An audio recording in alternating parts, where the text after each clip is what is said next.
By Michael A. Reynolds *FPRI, the onset of fall finds American-Turkish relations undergoing the most severe crisis in their history. In August, the Trump administration slapped sanctions on Turkey and imposed tariffs on some Turkish imports. These steps sent the vulnerable Turkish lira tumbling in currency markets. In response, Turks from across the political spectrum, including President Recep Tayyip Erdoğan, charged the United States with waging economic war on Turkey and vowed to resist. Turkey and the United States have cultivated close ties for over 6 decades. Today, not only is the possibility of a full break real, but some mainstream American foreign policy experts are advising Washington precisely to do just that, end the partnership. Yet, as the current disarray in America's Syria policy demonstrates, the consequences of a break with Turkey will be significant. In 2011, while a mass uprising was sweeping Syria, American President Barack Obama declared that Syria's dictator, President Bashar al-Assad, must go. It was a directive, and Obama and his administration issued it with the expectation that they could oversee Assad's ouster on the cheap, i.e., relying on proxies and covert action to overthrow the Assad regime without the direct commitment of U.S. forces. They miscalculated. 7 years later, despite the presence of U.S. military units inside Syria's borders, Assad's army, with the support of Russia and Iran, is preparing to launch an offensive against the remnants of the armed opposition, who are holed up in the city of Idlib in northwestern Syria. Victory in Idlib will cement the triumph of Assad and of Russia and Iran, who have outplayed and out-hustled the U.S. in Syria. American policymakers can regard this outcome only as a decisive defeat. As Dennis Ross, a fixture of American Middle East diplomacy, conceded in an op-ed in The Wall Street Journal on September 9, the U.S. now has no choice but to compromise with Russia in Syria. The U.S. can still attain a satisfactory outcome in Syria, Ross proposes, but warns that this is possible only if the U.S. can draw on support from Turkey and Israel. In what can only be described as an act of desperation, The Wall Street Journal, formerly known for its trenchant criticism of Erdoğan, opened its pages the very next day to an op-ed from the Turkish president calling for immediate coordinated action to halt the Syrian government from retaking Idlib. The desperation runs both ways. Erdoğan and his ministers in recent weeks have been verbally assailing America and representing it to the Turkish public as an enemy, yet now openly plead for cooperation in American newspapers. Well springs of discord. The current locus of tension in Turkish-American relations is the status of Andrew Brunson, an American pastor of a small church in Izmir, Turkey. In late 2016, Turkish authorities arrested Brunson and subsequently charged him with a number of violations, including being a member of the network of Fethullah Gulen, collaborating with the Kurdistan Workers' Party, Partiya Karkarın Kurdistan, or PKK, and assisting the attempted coup of 2016. In September 2017, Erdoğan publicly suggested that Turkey might swap one American pastor, Brunson, for another Turkish one, Fethullah Gulen. Gulen fled Turkey in 1999 and took up residence in Pennsylvania, where he has remained. His followers over the course of more than 3 decades have established a global empire of schools, test centers, businesses, and organizations. More to the point, they have also been implicated in various forms of systemic financial and visa fraud in multiple American jurisdictions and far more serious crimes in Turkey, including the failed 2016 coup attempt. 1. The Turkish public, as well as the government, overwhelmingly desire his extradition and trial. American authorities thus far, however, have regarded as insufficient the evidence the Turks have presented. If Erdoğan thought the seizure of Brunson might be a creative solution to the problem of obtaining Gulen's extradition, he miscalculated terribly. The gambit created the impression that the Turks were attempting to coerce America via a hostage swap. It only hardened the attitude of the Trump administration, which in August 2018 took the unprecedented step of sanctioning 2 Turkish officials involved in Brunson's detention. In the meantime, the lira's fall against the dollar only accelerated, spurring the aforementioned belief that Turkey is a victim of an economic war. Given the stock both Trump and Erdoğan put in their personal images of dominance and the high profile of Brunson's case in Turkey and the US, it is quite possible that both sides will now stubbornly refuse any compromise resolution and Brunson will remain in Turkish custody for years to come. A plausible interpretation of this standoff would be that it is the product of a contest between two headstrong, bombastic, and mercurial heads of state. That would be a mistake, and not simply because such assessments underestimate the considerable political skills of Trump and Erdoğan. The wellsprings of discord lie deeper. The tensions driving Washington and Ankara apart are not news, but for a decade and a half now they have been outpacing the bonds of mutual interest that have held the two countries together. Washington's desire for a reliable and pliant client in a part of the world it would prefer to forget has been clashing with Ankara's aspiration to achieve full or total independence, i.e., the ability to stand wholly on its own without need for allies or partners. This goal is encoded in the Turkish Republic's very DNA. Security concerns have always been at the core of the Turkish-American relationship. The two countries began drawing nearer to each other in the waning days of World War II. Not only was it becoming increasingly clear that the Soviet Union would emerge from the war as the dominant power in Eurasia, but Stalin had already started making demands, including territorial ones, on Turkey. In response, the Turkish Republic's second president and confidant of Mustafa Kemal Ataturk, İsmet İnönü, began drawing closer to the Western powers, declaring war on Germany and Japan. For much the same reasons, he introduced a simulacrum of multi-party politics to Turkey in 1946 and then in 1950 oversaw Turkey's first openly contested elections, which his party lost decisively. Turkey's moves toward the West culminated with its formal entry into the North Atlantic Treaty Organization, NATO, in 1952, the U.S. and Turkey subsequently developed a close, albeit far from untroubled, security partnership. Over the course of the next 6 decades, however, they failed to build up other aspects of their relations to the same degree, and their relationship remained lopsidedly focused on security concerns. Ties in the spheres of economy and culture, for example, remained comparatively undeveloped. Thus, at the end of the Cold War, many Turks feared that the disappearance of the Soviet threat that had motivated and sustained the Turkish-American partnership would precipitate the end of that partnership. That threat had guaranteed Turkey's value as the guardian of the southern flank of NATO.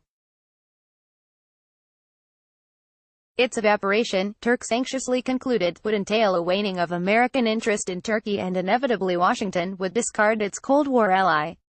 They were mistaken. America's standoffs with Iraq and Iran, as well as its compulsion to expand, not dismantle, NATO, led Washington to continue to assign value to Turkey through the 1990s and into the 21st century. Ironically, it was in Ankara where the more profound recalculation of interests occurred. The dissolution of the Soviet Union and the absence of a common border with Russia meant that Turkey, perhaps for the first time since the beginning of the 19th century, had no pressing need for a great power patron to protect it.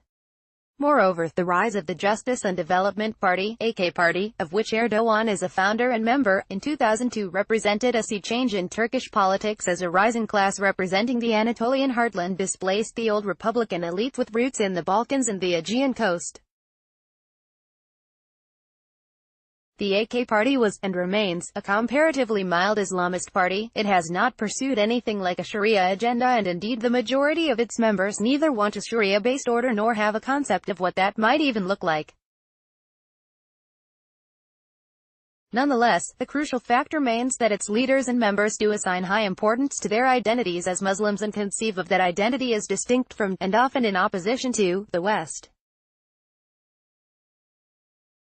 The arrival of a Turkish elite that looks askance at the West represents less a rupture with the past than the ineluctable product of a process of evolution. Although Turkish elites through the second half of the 20th century qualified as pro-Western on the basis of their opposition to Soviet communism, membership in NATO, commitment to secularism, and faith in the possibility of science and technology for the improvement of human society, an abiding ambivalence toward the West qualified their worldview. The founding narrative of the Turkish Republic is a story of the defiance of the Western imperial powers and their regional partners. It highlights the victimization of the Turkish nation at the hands of the European great powers and promises to deliver that nation from future exploitation by forging a state that will be able to stand on its own, wholly independent of outside entities, and defend its interests against the great powers. The ascent of a political leadership that was more confident and assertive in its non-Western identity was inevitable. This political transformation coincided with two other novel developments. The first was a period of sustained economic growth that endowed Turkey with unaccustomed resources and confidence. The second was the opening of an exceptionally fluid environment in regional politics, made possible first by the withdrawal of Soviet power in the 1990s and then by the destabilization of the Middle East following the U.S. invasion of Iraq in 2003. This new environment granted Turkey unprecedented scope for activity, allowing it in some areas to act on and pursue new regional ambitions, e.g., Qatar, Libya, Egypt, Sudan, and Somalia, and in others compelling it to act, such as with Iran, Iraq, and Syria. In this new environment, Turkey's interests and actions sometimes aligned with those of the U.S., while, at other times, they came into direct conflict. The clashes between Washington and Ankara varied in significance.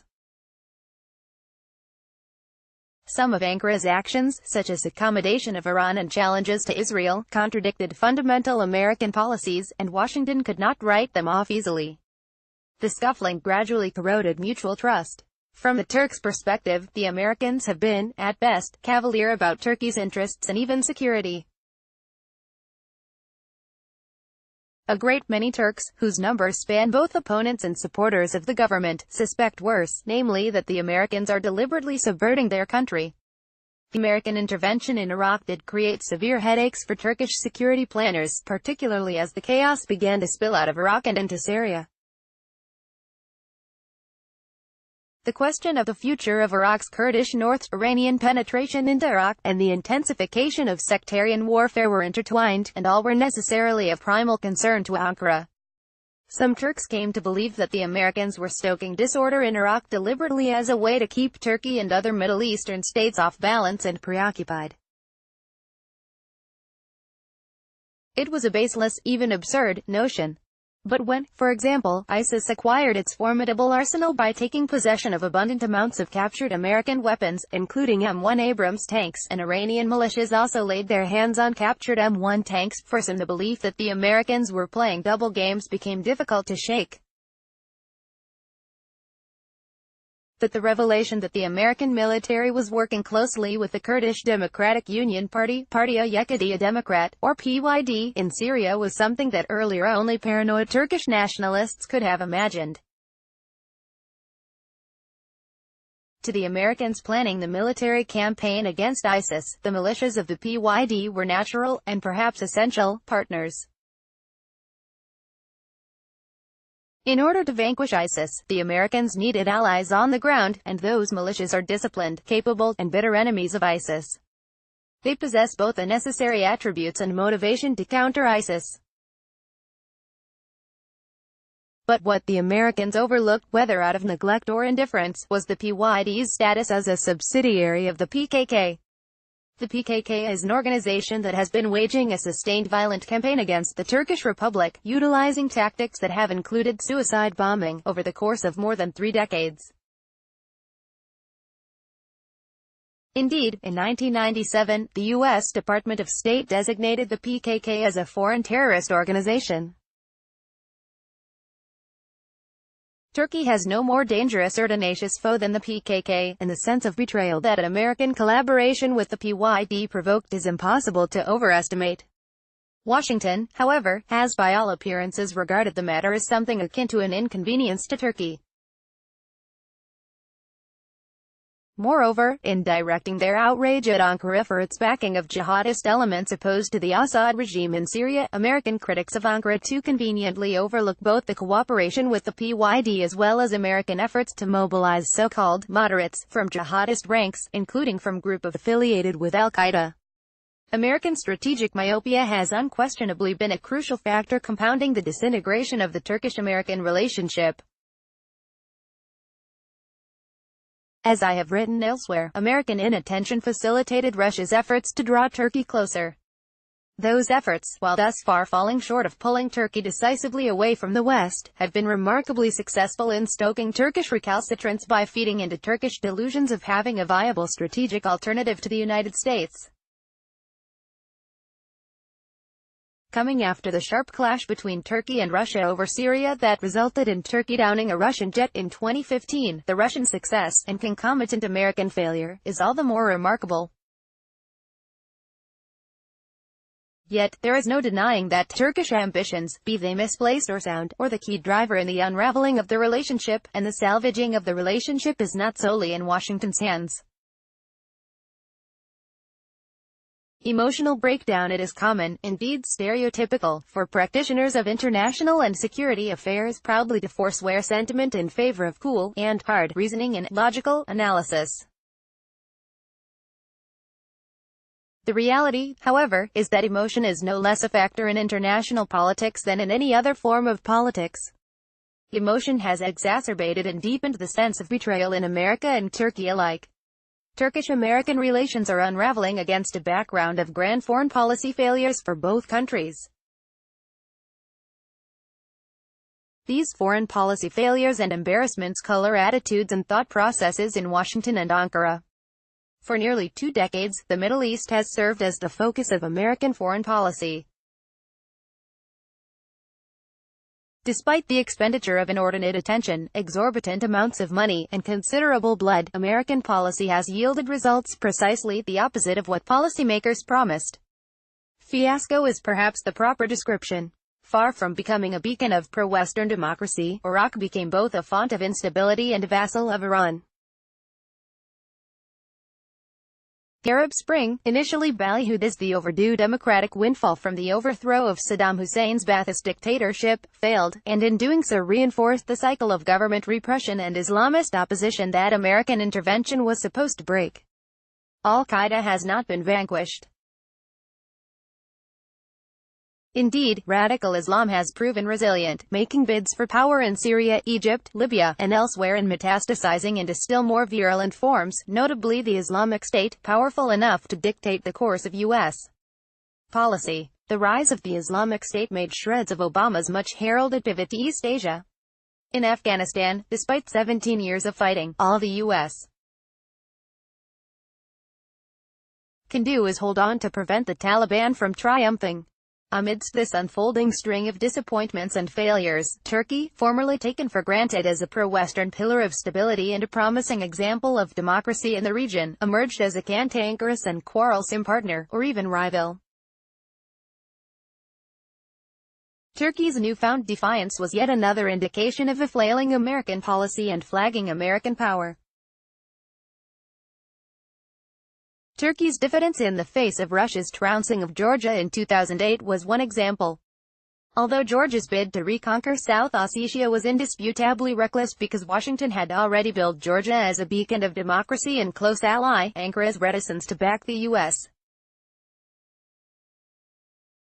and Georgia was a telling indicator of a decline in American power. Similarly, Turkey's collaborative effort with Brazil in 2010 to offer a nuclear fuel swap to Iran represented a brash challenge to American leadership and efforts to deter Iran from developing a nuclear weapons program. Turkey's decision to sign a contract to purchase the Russian S-400 air defense system for $2.5 billion in December 2017 represented an unprecedented move by a NATO country and was a deliberate act of defiance toward the United States. Turkey, irreplaceable, but not indispensable after years of emitting a steadily increasing stream of complaints, criticisms, and expressions of outrage at Turkish policies, American policymakers and Turkey watchers are now calling to end the pretense that any meaningful partnership exists with Turkey. One forthright such call has come from Stephen Cook of the Council on Foreign Relations, CFR, who states flatly, Turkey is no longer an ally or a partner. This is not bomb-throwing for effect or clickbait. The CFR is as centrist and sober as an American think tank can get. Indeed, the president of the CFR, Richard Haass, similarly declared the Western partnership with Turkey finished and is calling for America and Europe to adjust accordingly. Haass is not a Turkey watcher, but a senior diplomat, prolific author, and president of the CFR, and his judgment is indicative of mainstream thinking. The aggrieved tone of his analysis betrays a powerful emotional undercurrent in American thinking. That America can manage without Turkey is an unassailable proposition. Indeed, America can thrive without Turkey. What it cannot do without Turkey, however, is to continue to pursue the same policy goals in the Middle East, Eurasia, and Eastern Europe that it has been pursuing for the past decade and a half or more. The strategic value of Turkey's geography is a cliché. And for good reason, it reflects a truth. The adjective strategic is one of the most abused and overused in the English language. Among the common tasks that American commentators use that adjective to fulfill is to imbue remote, poorly understood, and exotic lands with significance. Commentators routinely tag Afghanistan, for example, as strategic, despite the fact that it is poor, landlocked, and near the center of the Eurasian landmass, remote from any appreciable center of power, and incapable of projecting any real power beyond itself. To be sure, Afghanistan neighbors strategic territories such as Iran, Pakistan, and China, but its innate strategic importance to the United States is marginal. The ellipse of instability and its center Turkey is not Afghanistan. Here, the adjective strategic is meaningful and multidimensional. Turkey's service as the guardian of the southern flank of NATO against Soviet invasion secured its importance in the Cold War, but it also supported U.S. efforts in the Middle East during that period. Ankara served as the headquarters of the Central Treaty Organization from 1958 to 1979. Following the Iranian Revolution, Turkey hosted American and European listening posts expelled from Iran, and it lent its territory as a platform for the conduct of surveillance and other intelligence operations against revolutionary Iran, Iraq, and others in the Middle East. A partial list of the U.S. military operations and international flashpoints that have erupted in Turkey's neighborhood since 1991 make clear Turkey's strategic value. Yugoslav Wars, 1991–1995, Kosovo, 1998–1999, Nagorno-Karabakh, 1988–1994, Iraq Gulf War, 1990–1991, Operation Supply Comfort and Northern Watch, 1991–2003, Operation Iraqi Freedom, 2003–2011, Syrian Civil War, 2011, Current Russo-Georgian War, 2008, and the Russian annexation of Crimea, 2014. To have at the center of this ellipse of instability a resilient state and durable host of American military facilities has been a boon for American policy. The death of the Turkish-American partnership will reverberate throughout the regions that ring Turkey. The containment of Iran, the containment of Russia, and the containment of radical Islam are three of the most pressing objectives of American foreign policy. Critics of Turkey are correct to question Turkey's contributions toward these goals. Turkey's intention to purchase the S-400 air defense missile system from Russia, the role of Turkish bankers in subverting sanctions on Iran, and Ankara's collaboration with jihadists in Syria and sympathy for Hamas and Egypt's Muslim Brotherhood illustrate how in recent years Turkish priorities have been at cross purposes with American. Washington is experiencing difficulty pursuing each of the three objectives named above. The rout of the Islamic State in 2017-2018 did represent a victory in the struggle against radical Islam, but there is no reason to believe that it represents a decisive blow to radical Islam, especially given the inability of the U.S. earlier to even anticipate ISIS. In addition, the U.S. and its allies were not alone in battling ISIS. It had picked fights with multiple local constituencies, and Russia and Iran contributed to its defeat as well. As for containing Russia and Iran, the successes that those two countries have achieved in Syria testify to the ineffectiveness of American policy there. Russia's defeat of Georgia in 2008 and annexation of Crimea in 2014 cannot be considered American successes either. Israeli, Saudi, and Gulf state expressions of fear of Iran, as well as European alarmism over Russia, may be exaggerated and directed at extracting benefits from Washington, but the increase in expressions of anxiety sooner testifies to the erosion of containment than its fulfillment. Breaking with Turkey may help clarify the diplomatic terrain. The stripping of illusions is always a prerequisite for sound planning and action. But such break will not advance American efforts toward achieving the aforementioned three goals. Depending upon the nature of the break, it may so significantly impair American policies as to render those goals impossible to achieve. An actively anti-American Turkey could create multiple headaches for Washington in each of the three policy areas. Although Turkey's relations with the countries of Western Europe are also strained, there is little reason to expect that the Europeans would follow the American lead and downgrade their relations with Ankara. This is particularly the case for Germany, which has a long and complex relationship with Turkey, one that is inherently contentious but also robust and, unlike the American, multifaceted and more durable. Not least important, because NATO has no mechanism for expelling members, a recusant Turkey could sabotage and gum up Washington's efforts to mobilize NATO. The failure of Western policy elites, and particularly American, to restructure NATO prior to pushing its expansion is one more indictment of their carelessness after the end of the Cold War. It may very well be true that Turkey has been an overrated, incooperative, and at times even troublesome partner for the past 5 decades. But from this fact it does not follow that a hostile Turkey inside NATO will be incapable of working against U.S. policy effectively. This could deliver to Russia in particular enormous benefit. Undoubtedly, one of the motives for Moscow's courtship of Ankara in recent years has been the chance to stoke dysfunction and friction within NATO.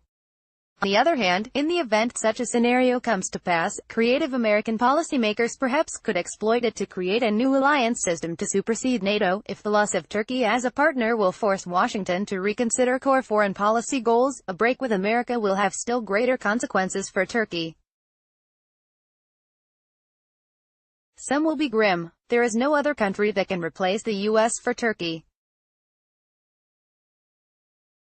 Although it is true that Russia does much larger volumes of trade with Turkey than does the U.S., and could also go far to supplant America as an arms supplier, a close partnership with Moscow would be difficult and dangerous for Ankara to sustain. Turkey is an energy-poor country, and is among the world's most dependent upon imports. Russia supplies over half of Turkey's natural gas, and is that country's third-largest source of oil. Turkey is pursuing a nuclear power program precisely to lower its dependency upon imported gas and oil.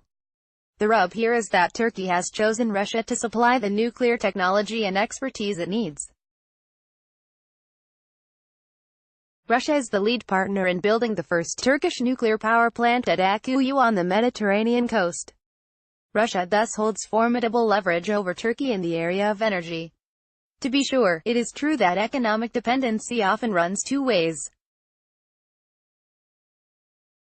If Turkey depends on energy from Russia, Russia needs the income generated by those sales. Yet, we already know that the Russo-Turkish relationship is asymmetrically structured in Russia's favor. As Vladimir Putin demonstrated in the wake of Turkey's shooting down of a Russian jet in 2015, Moscow can and will use economic leverage to bend Ankara to its will. What is more, Russia has more than economic leverage at its disposal. Throughout the 19th and 20th centuries, Russia posed the greatest of military and political threats to Turkey.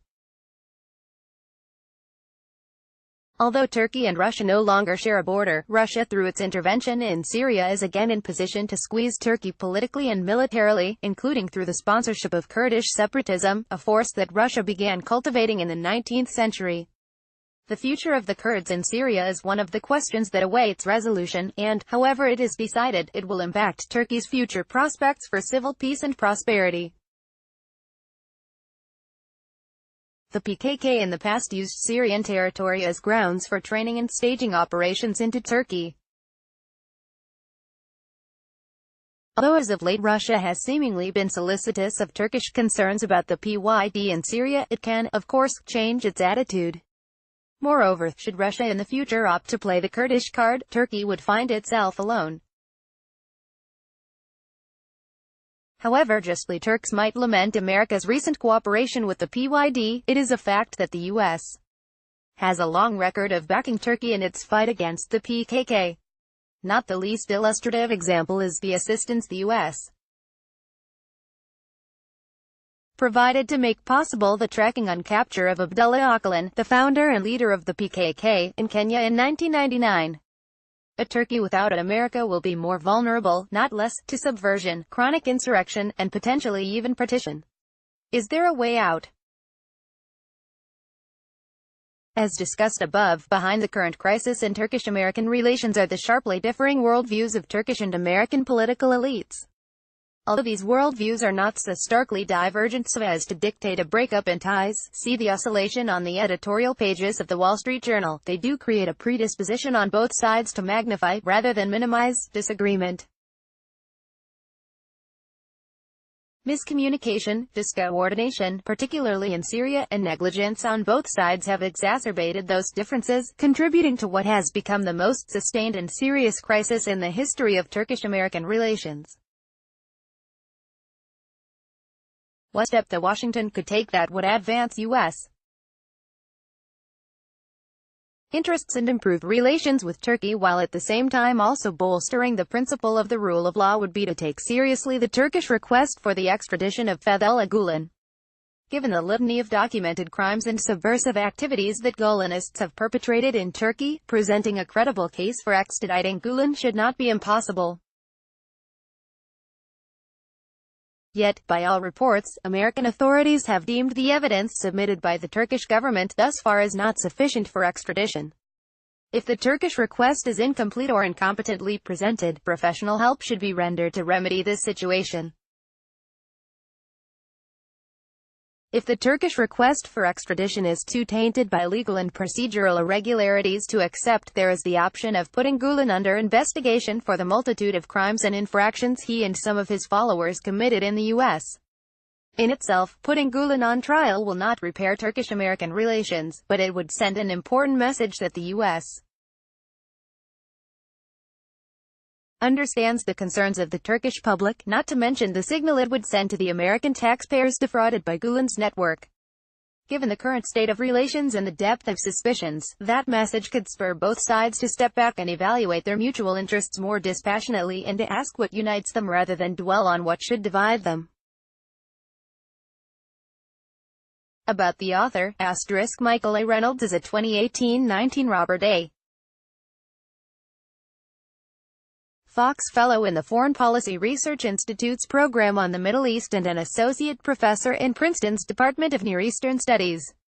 Source: this article was published by FPRI. Notes 1. For more on Gulen, see my analysis for FPRI https://www.fpri.org/article/2016/09/damaging-democracy-us-Fethullah-Gulen-Turkey's-upheaval/. See also, Dexter Filkins New Yorker article, https://www.newyorker.com/magazine/2016/10/17/Turkeys-30-year-coup, and the edited volume of M. Hakan Yavuz and Bayram Valsi, Turkey's July 15 coup, What Happened and Why, Salt Lake City, University of Utah Press, 2018.